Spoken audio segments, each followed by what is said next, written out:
Guys, welcome back to the Spiritual Polyglot. I've got some excellent guests here with me today. We're going to be talking about French and Italian, two languages which I've studied myself, two languages which I both love with all of my heart. French was my first love, and then Italian is my current love.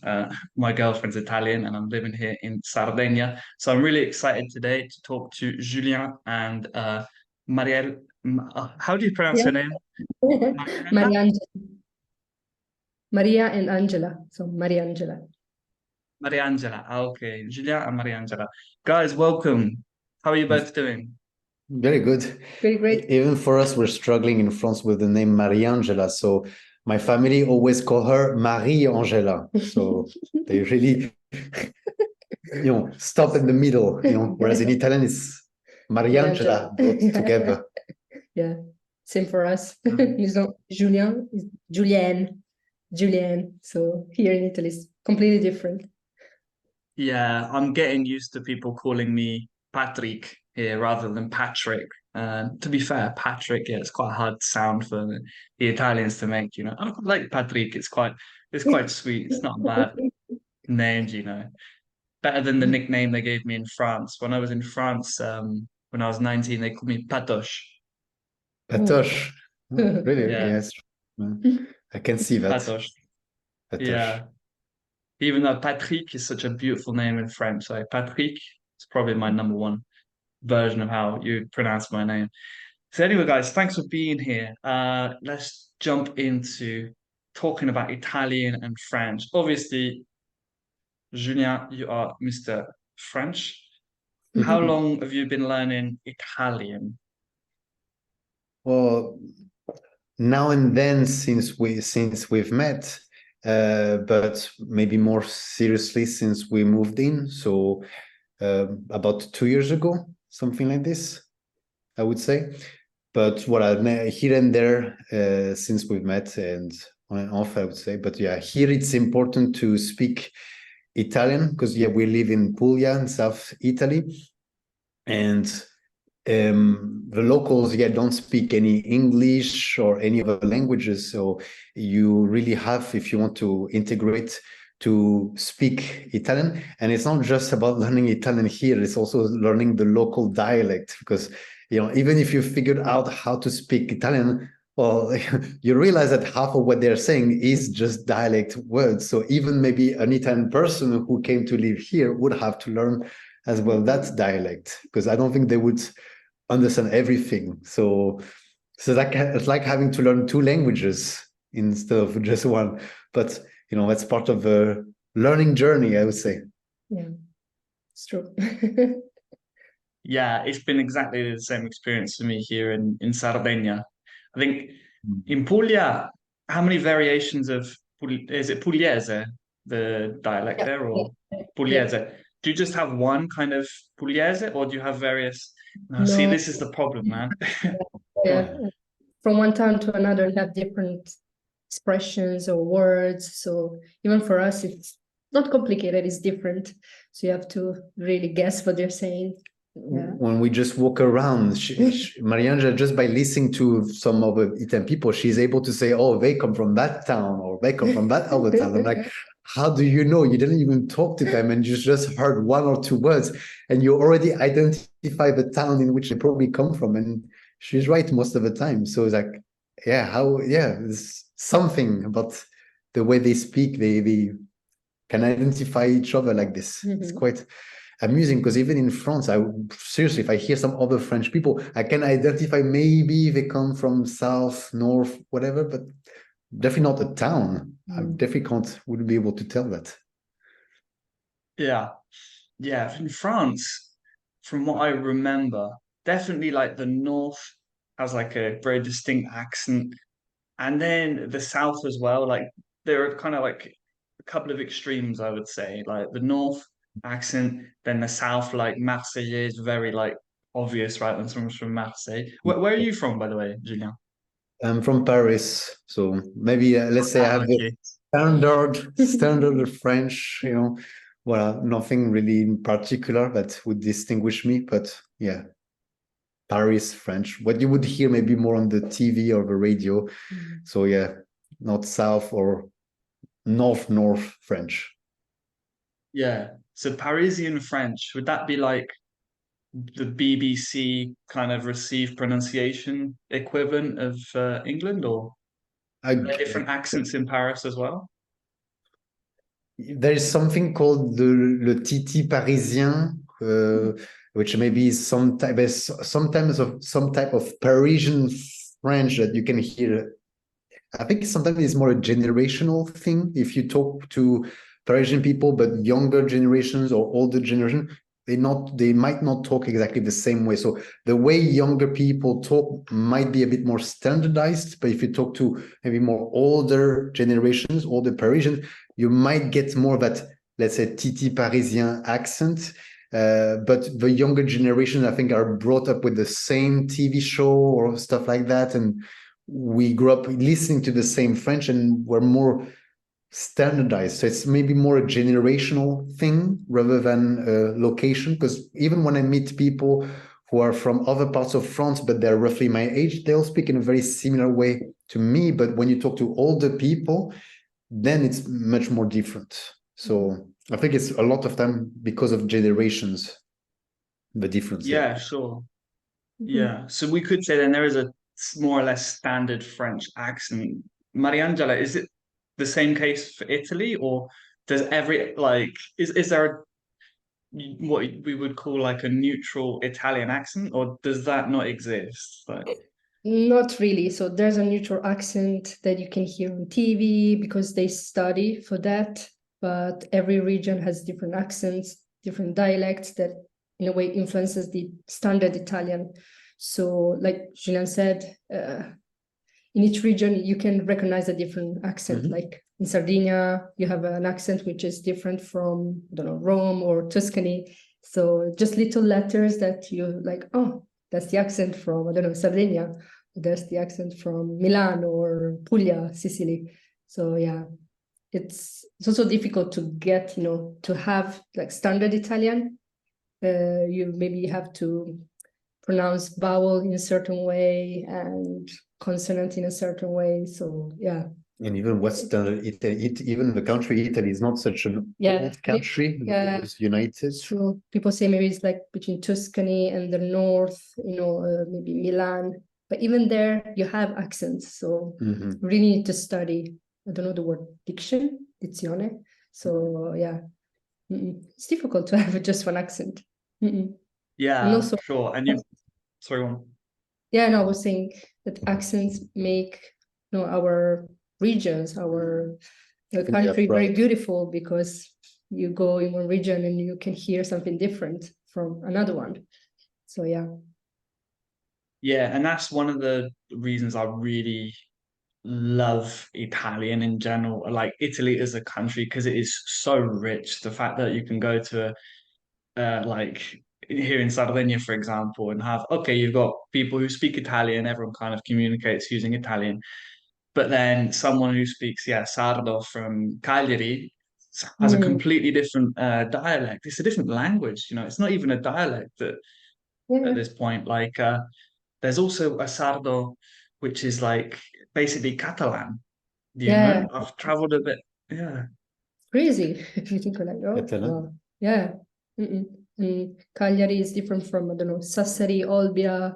So it's the same here in Puglia. If you go to Bari, we have a dialect, and in Lecce it's completely different. It's more like a Sicilian dialect in Lecce. So it's crazy. It's impossible to learn for a foreigner. When they move here, maybe it's not the first thing they learn. They have to start with Italian. Then little by little, maybe they will start recognizing, expressions or verbs, words. But it's a hard work. Yeah, it's not easy, but it's fun and it's rich, and that's something France doesn't have, but something the French language has, which I love, is verlan. How has your experience been learning verlan? It's terrible because I forget these expressions all the time.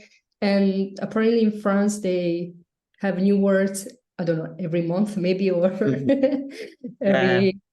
all the time they change their language. So it's really hard to keep up with the language. First, you have to learn the language, then you have to learn it backwards. Yeah, and for me, when we go Yeah. to, it's easy to, for example, speak with his grandma, with his mom, because with me, they speak like proper French, whereas with his siblings, with his friends, it's really hard because they use slangs, they use verlang. So I'm like, I'm lost. What are you saying? What you're talking Are about? you still speaking in French right now? What is that? Yeah, all these Yeah. words like that. Oh my God. We should explain for people who are not aware of what verlan is. Julien, could you explain briefly what verlan is like and why people use it and where it comes from and things like that? Where it comes from, I'm not really sure, but it's again more a generational things, more the young people that are going to use that.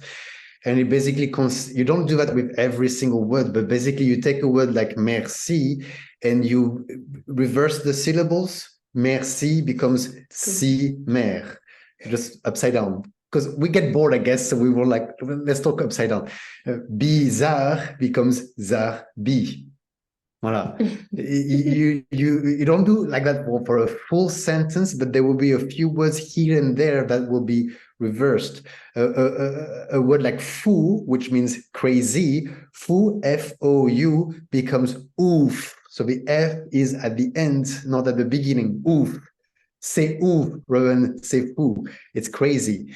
And yeah. But I would say for people who learn French, don't worry. That's not something that you need to learn, but there will be some expression that could be useful to know here and there. But you don't have to start completely flipping around every word. And even me, sometimes when I go back to France, I hear some words that I've never heard before. I'm like, what's this new word? And I flip around the syllables like, oh, that's what they meant. Like one time I heard someone say son poids. And I was like, son poids, what's son poids? Son poids, poisson, fish. My God, even me, I'm like, oh, that's a sign that I'm getting old. If even me, I'm shocked by that. I'm like, yeah, it's not for me anymore. So yeah, for anyone learning French, don't worry. You don't need to learn upside down. But well, if ever you hear a word that you don't know, flip it around. Maybe it will make sense at some point. But yeah, it's a weird type of slang. And even verlan, that's a bit technical, but verlan comes from the French expression à l'envers, which means upside down. So l'envers, verlan. Voilà. Even verlan is the upside down of the word upside down. It's maybe the equivalent for you guys in the UK would be Cockney rhyming slang. You don't switch around the words, but it's some type of rhymes. You take words and replace it with new other word that rhymes, and it's a whole different language. And it's a peculiar type of slang that is a bit complicated for people who are unaware of it. Yeah, c'est ouf, hein? C'est ouf. Oh, c'est ouf. C'est complètement ouf. Yeah, that's one of the things that made me fall in love with French, you know. For Italian, it was the dialects and like the different flavors, the different accents is just amazing. And for French, it was verlan. I was like, oh man, this is so cool. Because you mentioned Cockney rhyming slang, and we do have some expressions that we use like all over the UK, but a lot of Cockney rhyming slang, I would hesitate to say it's like used now. It's quite old, you know, and it's definitely from a certain part of London. And it's cool. I love it. It makes my language like rich and fun and whatnot. But yeah, and what you were saying there about don't worry about learning Verlan like from the start. I found it was a super useful tool for like creating and building rapport with people. Makes a big difference. If you know a little bit of like Verlan or slang, because well, you can answer the question, but I feel it's like a way of letting the person know you care about their culture and you're not just there to use them entre guillemets to like learn French or look at me, I speak French. You're actually there, you care about their culture, right? They know that you didn't learn that at school. You didn't learn ouf at school or zarbi, simer. So they're like, oh, they did some extra work apart from just the school homework. So yeah, it's a sign of care, as you said, someone being invested in learning the languages. And yeah, no, it's true. Slang in general is a very good way of building rapport, as you said, and making friends and standing out from the others, let's say. But I would say the things that don't maybe overdo it, someone that overdoes all the slang that use verlan in every sentence, maybe that's a little bit pushing too hard, or like it's like someone trying to use cocaine in every sentence. Like, you can just use it a little. It's like salt, a bit, but not too much. Otherwise, it's like even the French don't use that often. It's like when you see older generations trying to use those slang, those verlan, like come on, it's like, I know you're trying to be cool, but you can use it a little bit, but not everywhere. It's all about moderation, let's say. Yeah, I love that. The comparison with salt. Yeah, that's very true. Yeah, a little bit like makes the dish taste wonderful, but if you like heap loads of it in, yeah, you're trying too hard. And yeah, I have a lot of people that come to me and they want to have like a British accent, whatever that is, because we've got loads of accents in Britain, right? But they want to have like a BBC kind of received pronunciation. And they speak to me in a very forced, they speak to me like this and they want to have a British accent. And I'm like, I was, for an example, I'm like, you're Italian. Your accent is a much more beautiful. You don't have to have a really strong Italian accent and speak with the hands like this. You can speak like this. It's so much more beautiful, I think, having like a foreign accent than, yeah, like you said, putting too much salt in it, trying to like force it and whatnot. You don't need to watch all of the episodes of Downton Abbey to, like sound good English or whatever. The Crown. Just mix it up, a bit of Downton Abbey and Peaky Blinders or whatever, and just find your right mix and with a hint of Italian in there. So yeah, don't force it. That's true. While we're talking about accents, how has the French accent been for you, Mariangela? What's the like challenges you've had with it? Because a lot of my guys, they struggle with certain sounds, and I'm wondering if it's similar for Italian people learning French. For me, it's not about the grammar. The most difficult part is pronunciation and vowels, because we don't have same sounds in Italian. So all this e, impossible. Like, forget. And Julian is upset with me because he said, I tell you all the time and you forget. Of course, because I always use my Italian brain. So yeah, I would say pronunciation and vowels. And all these letters that sometimes you pronounce like the S at the end of a word. Sometimes you pronounce it, other times you don't pronounce it. So it's like, how do you know? I know you have to study it, but yeah, it's lots of work. Whereas Italian, in a way, it's easier because you read what you see. And at least for my students, in a way, it's quicker sometimes to learn the language. Whereas for him, maybe I think you have to do more pronunciation lessons. So it's the same for me. Yeah, I would say that. Because the structure, the grammar, it's not that different.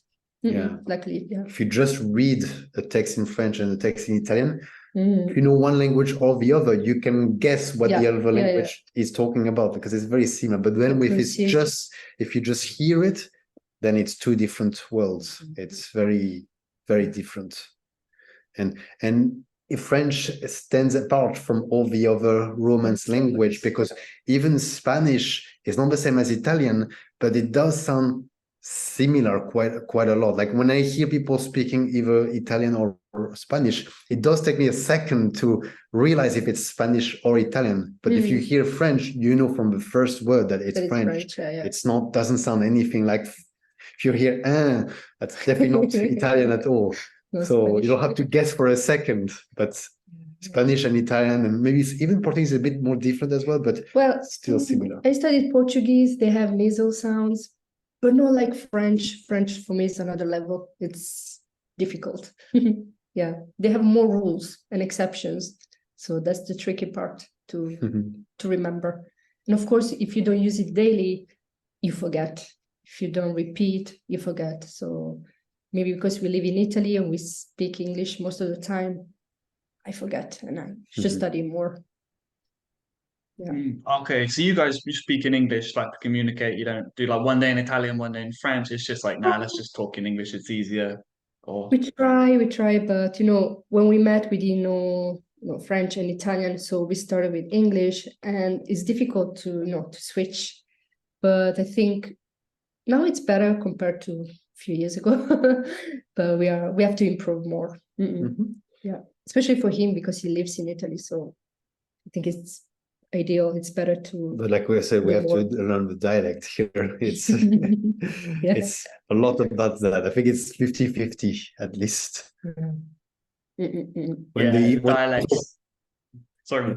When they talk to me, and only to me, they speak Italian, but when they talk to each other, they speak dialect. Yeah, and it's a mix, of Italian and dialect. So if I want to be part of the group conversation, I have to speak dialect. If I want to be part of just a one-on-one conversation, it's Italian. But if I want to understand the group, I have to understand the dialect, and that's where it becomes trickier, let's say.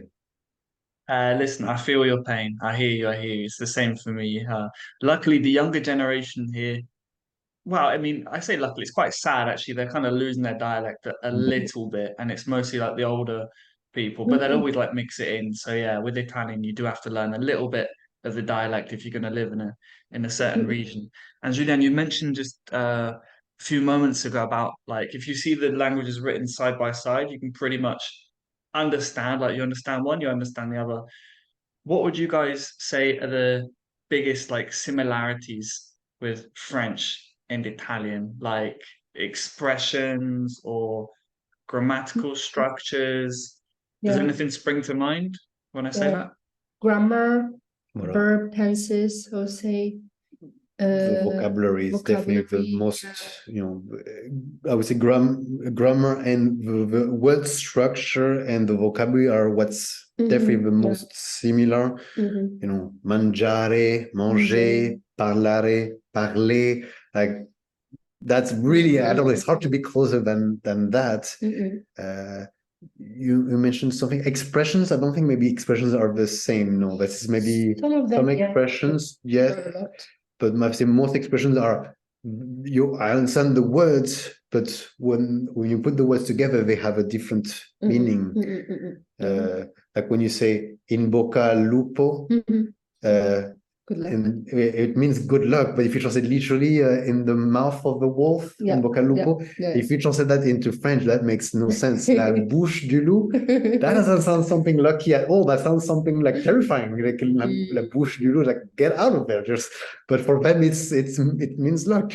So yeah, different expressions.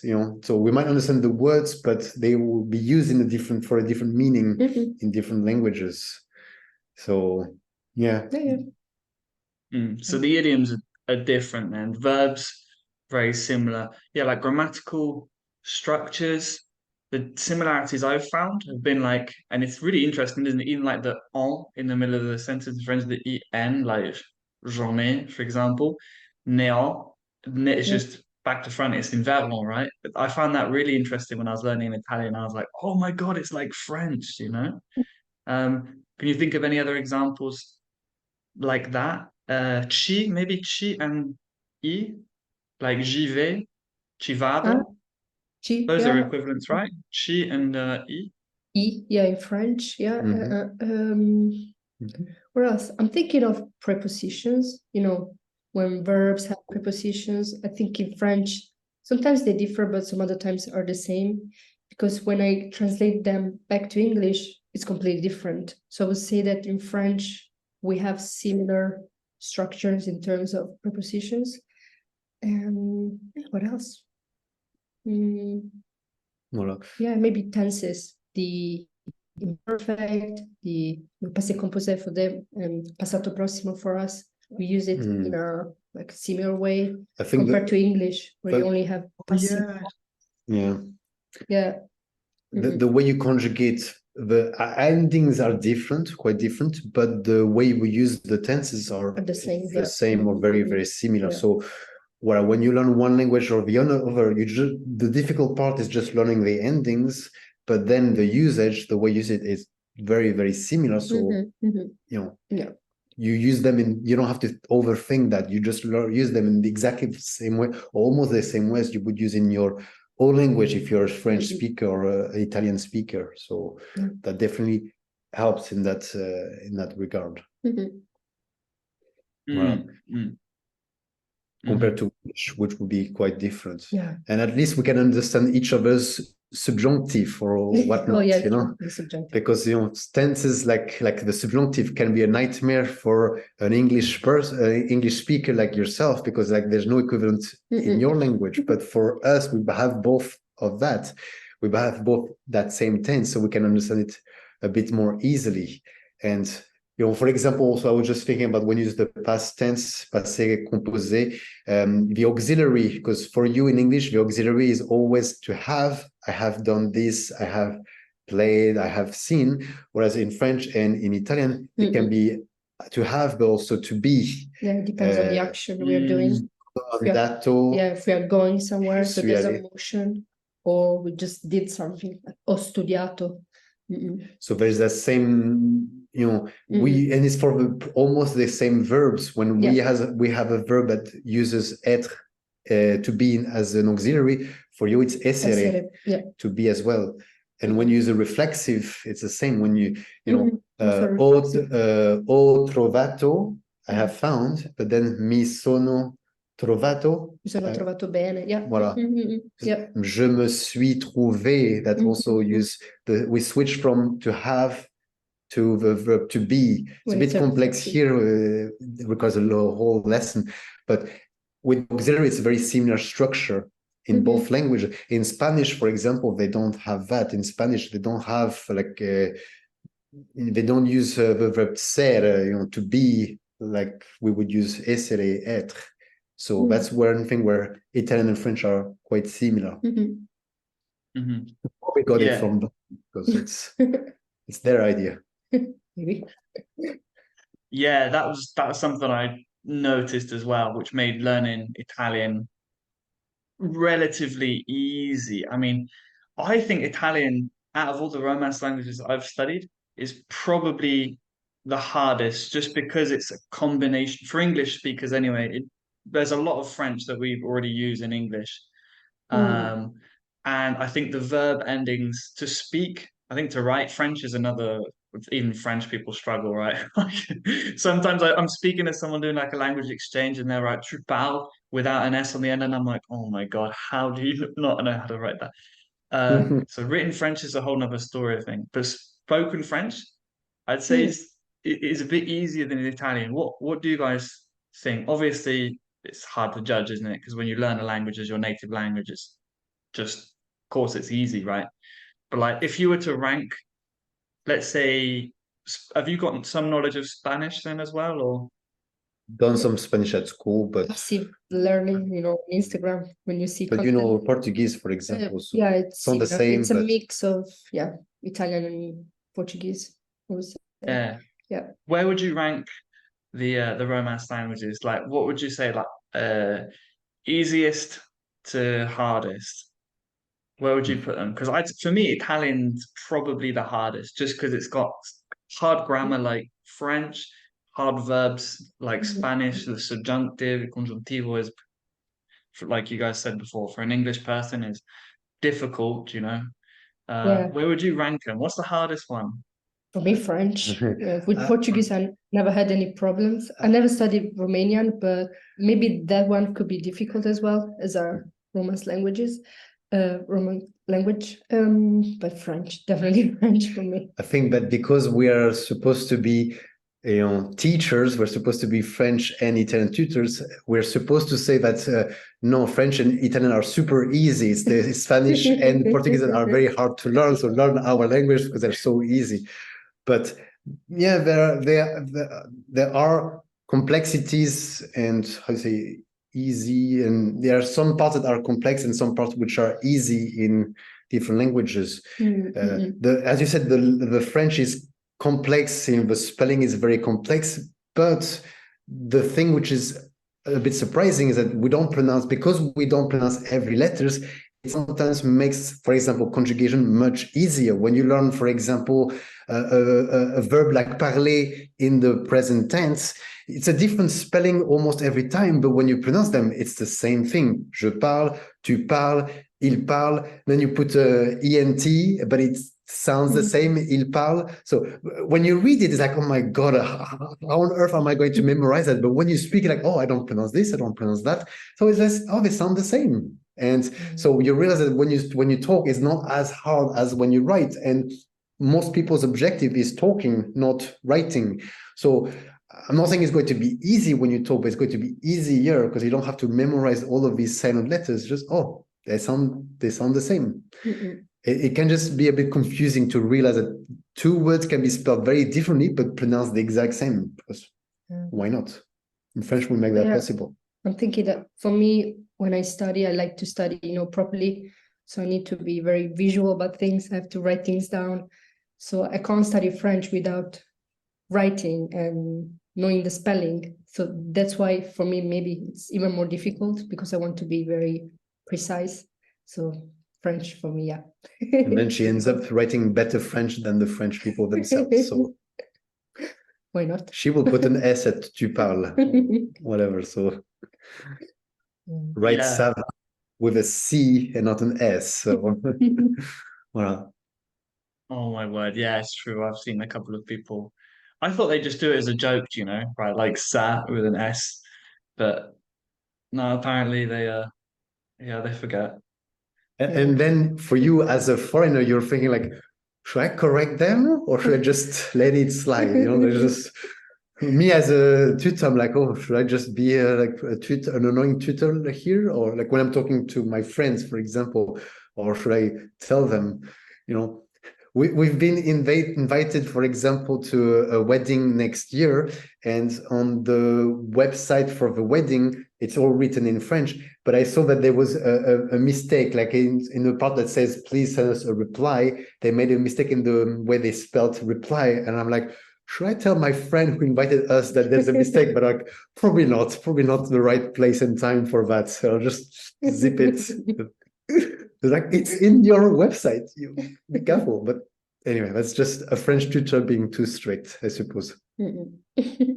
Yeah, you've got to know when to put your teacher hat on and when to kind of like take it off and be like, well, some people they're not bothered, And languages, at the end of the day, they're a tool for communication. I think that's the most important thing. I always try and remind my learners that you learn a language to connect with other human beings. You don't do it to like show off. I mean, if you do, good luck, because there's always going to be someone who will speak a lot better than you. You're gonna make mistakes. No matter how like high your level is, like you're always gonna make some mistakes. And yeah, focus on like that connecting, communicating, and yeah, guys, it's been such a fun chatting to you both. Where can people find you? Where's the best place for them to go? I'll leave links down below in the description box, but where can people find you? They can find us on Instagram at theteachingcouple.online. We have a website as well, which is the same, theteachingcouple.online. We want to start a YouTube channel. It's a work in progress, and we'll see, maybe in the next month we will update that channel, but mainly Instagram and our website. A website, and then if people want to have like private lessons to boost their learning, they are always welcome to contact us there on this platform, and I'm always happy to help anybody who is passionate with any of these languages. Yeah. Brilliant. Cheers, guys. It's been a pleasure chatting, and I hope to keep in touch. See you. Ciao. Salut. Ciao. Salut. Cool.